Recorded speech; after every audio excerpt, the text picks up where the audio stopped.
Hello everyone, my name is PaperNapkin and welcome back to another episode of Let's Play Final Fantasy 1. In the last episode we made our way to Pravoka, where we took on Bicky and his pirate crew and we stole their ship. That's right, we stole the ship from a bunch of pirates. That's how awesome we are. We also talked to an NPC that kind of mentioned that the elves live in a kingdom to the south of the Aldi Sea, and since we don't really have any other indication of where we want to go, or rather that we need to go, I figure we should probably go check them out. See if they have any useful information for us. So hop into our brand new boat, head over this way, and we are now in the Aldi Sea.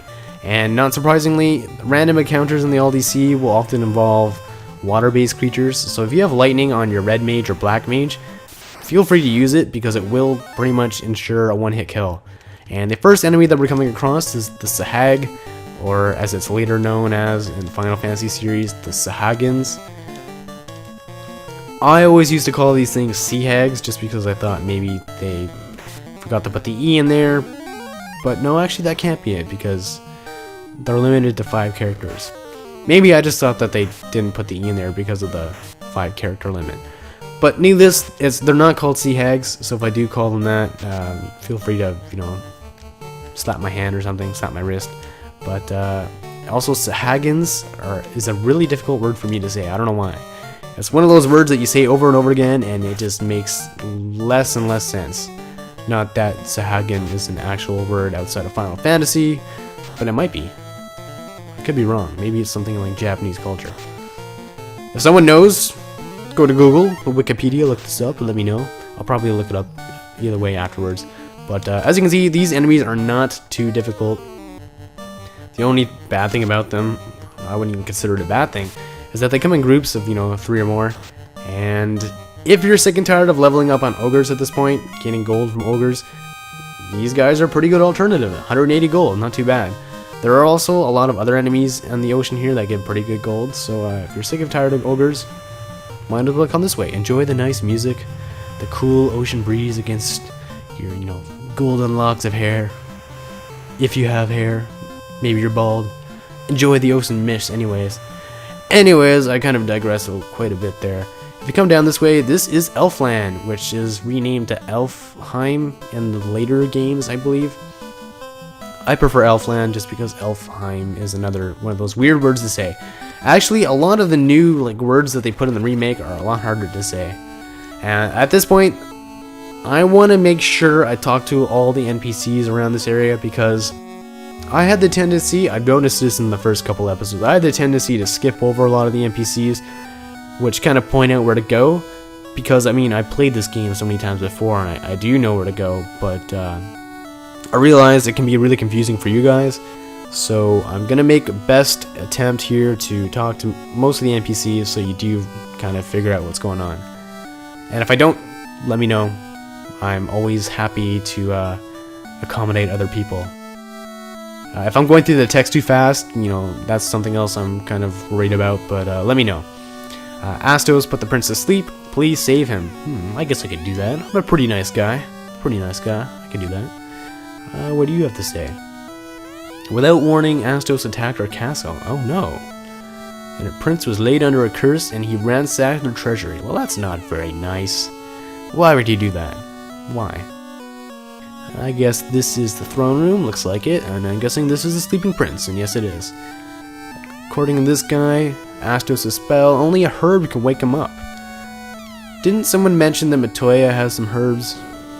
Some special kind of herbs? Interesting. If we talk to this guy, he'll mention that the cave of the Dwarf is at the west end of the Aldi Sea, which is pretty useful information because we're actually going to be visiting them pretty soon. But you didn't know that. Only I did. Ha ha ha. I talked to this person. He just kind of, reaffirms that Matoya is the one that has the herbs. But she's not going to give them to us just yet because she's blind and she kind of needs her crystal ball. So we need to find the crystal ball in order to get the herbs so that we can wake the prince. But where do we get the crystal ball? I guess we can check out the town, see if anyone knows anything. And at this point, I'm going to mention that there's a shitload of new equipment here and spells. I'm not going to go over them just yet because there is so much going on. I'm going to save it for the next episode. And really, I don't have enough gold to afford any of it anyways, so it would just kind of be wasting both of our time. All of our time, you know, implying that there's only 2 of us watching. It's just me and you. That's right, me and you, no one else. Mwah. Anyways, let's talk to this guy down here. Save our prince. Well, I'm working on it. Just chillax. Actually, I'm gonna make a slight detour. Let's go over here first. Yeah, gonna pay my respects. This is a tomb. This is a tomb, but this is also where Erdrick lies. If you don't know who Erdrick is, Google it, look it up. A lot of the older generation will, you know, instantly remember who that is, and it always brings a smile to my face that they actually kind of put a little message in there. It's kind of cool. I feel old now. Nostalgia. The prince must wake soon or the dark elf will dominate. Well, that's kind of foreboding. Is he like a dominatrix? He's gonna make everyone wear leather? Kinky. The prince must wake soon or the power of the dark elf will dominate. Well, he just said that. Let's go over here first. There's always good people over here to talk to. Astos wears a disguise and lurks in seclusion. So maybe he is a dominatrix. Maybe Astos is the dark elf dominatrix. Interesting. Long ago, I wandered to the northwest and found an ancient castle that was pretty spooky. I wonder if that has anything to do with Astos. I guess we'll find out, but not in this episode. If we head over here, this guy looks like he has something to say. Nothing too important. Okay, well, poo-poo on him.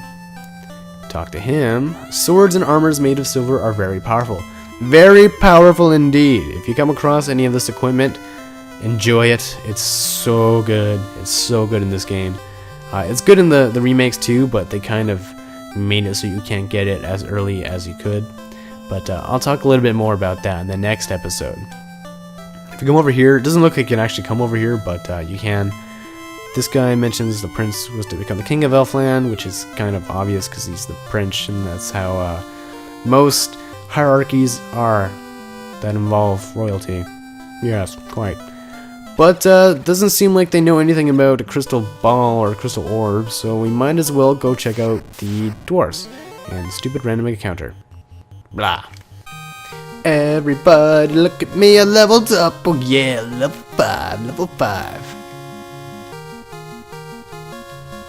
Say it again, level 5. Hope is level 5. And cut.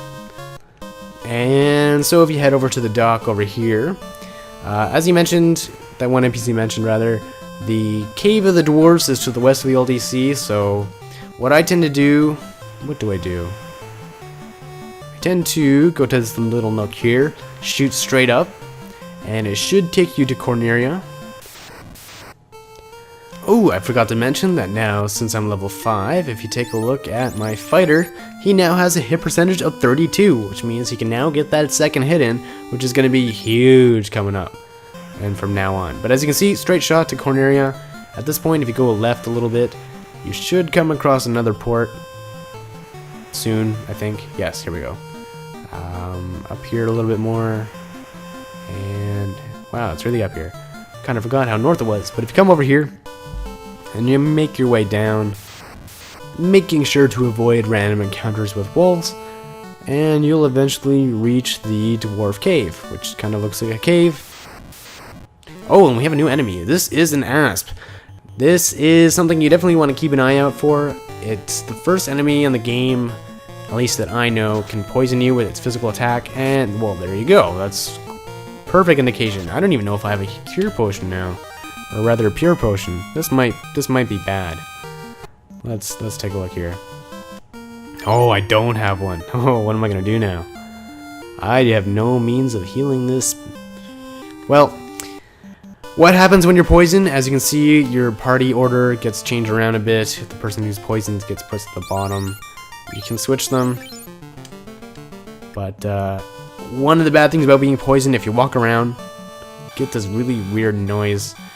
Almost as bad as when you kind of select on the equipment screen an empty area, and oh my goodness, I'm gonna have to put you all through this. As you can see, we're at the Dwarven Cave, and if we talk to this guy, with the crystal even the blind can see, and apparently Astos stole it from Atoya. This Astos guy is well traveled, he's just all over the place. Check this chest, 575 gold, this one is 450, Not too bad, not too bad. Pretty much double my gold right there. Let's go talk to this guy first. Dwarves can see in the dark, but so can I. It's not that dark. Well, now it is. Hooray! I don't know why he's so happy. Come here, you. Narek is digging a canal. You can't actually hear it in this game, but in the Dawn of Souls remake, they actually put in like a pickaxe noise. And this guy's looking for a floater. Maybe he should check my toilet. Oh, inappropriate. But if you find it, he'll float anything for you, which is kind of strange. What do you have to say? Well, if I can talk to you, the bracelet can protect you like armor. And the bracelet can be used by any character, even the mages, but they're really expensive, so don't count on getting them anytime soon. Did you meet Smith, our blacksmith? Well, first of all, no. Second of all, Smith, really? That's the dwarf name you came up with in this game, Nintendo? For shame. And I think I talked to that guy already. But if you come over here, this is Smith. And if you talk to him, he'll mention that if you find an adamant, he'll give you something truly legendary. And remember that, because we'll want to come back here when we do find it.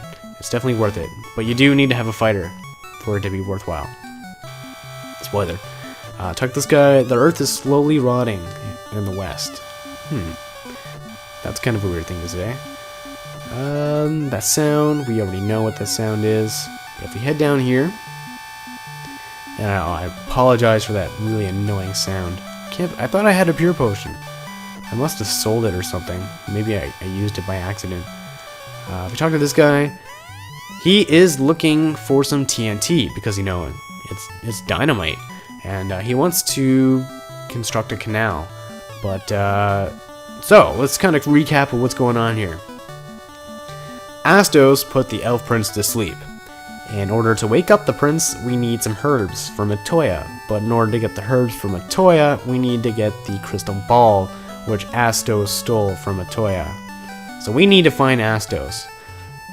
But I don't think we'll do that now. We'll save it for the next episode of Let's Play Final Fantasy 1. My name is PaperNapkin. Take it easy, folks.